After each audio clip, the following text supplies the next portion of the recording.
media. Darvin, just for starters, that fourth quarter and LeBron specifically, how did that happen, and what were your observations of how LeBron got it done? Man, you know, after a tough first half, we just talked about at halftime, pointed out some things on our film, and just talked about being aggressive and active, you know, giving resistance, not allowing them to just go and do whatever they wanted to do on the basketball floor. So we came out, fought through a third quarter, tough third quarter, and that just told them, everybody, you know, up and down our roster that played did a great job, teammates, everybody communicating on the sidelines. But that group that started the fourth quarter, you know, D-Lo, Cam, TP, Brian, Jackson, really set a hell of a tone with their activity, their aggressiveness in that fourth. So, man, hats off to the Clippers. You know, they're a hell of a ball club. You know, they so much firepower and extremely well coached. T. Lou and his staff. But we needed one of these. We needed to dig deep, especially after a good work day yesterday.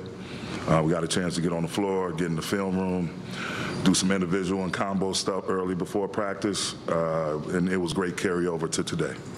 LeBron hit 4 threes in the first, I think, 5 minutes of the fourth quarter, and it seemed like a lot of them were out of that similar action and getting a big called up. But can you just describe exactly what was going on in those possessions and how LeBron was able to deliver? It's like an action we call point rub. It's basically targeting the weakest defender, or we're targeting where we can get it. We feel like we can get an advantage, and he just caught fire.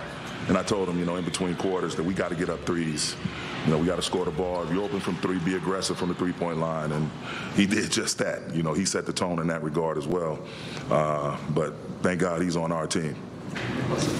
Darvin, when LeBron goes on a tear like that, what is it like behind the scenes on the bench? Like, does anybody talk to him? Are there words spoken? What's it like? Man, everybody's just pushing him on, cheering him on. You know, he had the cape tucked under his seat on the bench, I guess. It was time for him to whip it out, and he definitely did that, put the cape on, and just got aggressive and got in a good rhythm. He's been shooting the ball, you know, extremely well this whole entire season, and that was just another case of it. You know, once he got in rhythm, and you know, with his playmaking skills, he sets the tone with his shooting and going downhill. But then once they start scheming and trying to hit double team late, he was able to pick them apart with the pass, and that's just who he is. Darvin, you just said you guys needed this one, and early fourth quarter, it looks like you're about to start 1-3 after the All-Star break. But winning this game in the fashion that you did, what do you feel like this can do for this group moving forward as you guys now have this homestand coming up? I mean, it just showed a lot of character and resilience. You know, it was a tough being down to 21 at one point, just being able to fight through that. Everybody banding together. We didn't fragment. We drew in closer together, took a good look at ourselves at halftime.